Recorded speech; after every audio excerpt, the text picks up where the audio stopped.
Okay, I think this is my last question of the day. So I received a message asking that if they wanted to earn six figures, did they need a master's degree? And if you know me, you know I'm really big on education. You know I love to obtain a degree. That's just me. It ain't for everybody.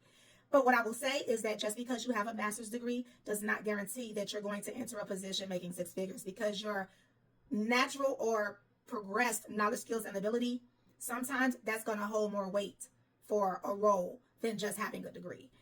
Actually, I've lost plenty of positions to people who only had a certification. And I'm currently in my doctorates, if that's any indication. So I have a bachelor's, I have my master's, and I'm about to wrap up this doctoral degree here in about December. But my point is, with all of that, what holds more weight in my field is a certification. That certification holds more weight probably for most positions in HR than anything else. But you have to know what your field requires and what that specific field recognizes and acknowledges as gold. And if it's a master's degree, if you start researching those companies you want to work for and those roles you aspire to have, research them.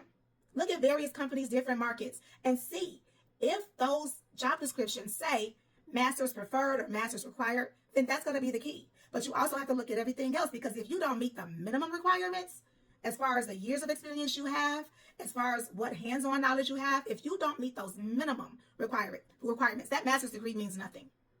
You have to be very, very tuned in to what the industry is and what those positions require across the board, because it's not one size fits all. I've also had managers look at people who say, well, I want more money because, I have a master's degree. Now, they are negotiating, but they're using that master's degree as weight. Well, I think I'm entitled to $5,000 more because I have this experience and I have my master's. And that manager will come back to me and say, that position doesn't require a master's. We only need someone with experience, or we only need someone with a bachelor's. We don't need a master's. And for that reason, we're not going to increase that salary. Like, no, we don't need that.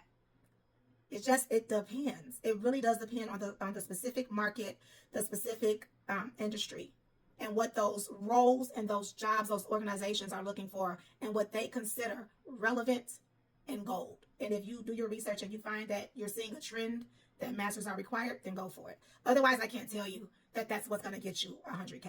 I can't make that promise. I can't make that guarantee. But I will tell you, I will always support anyone going back to school.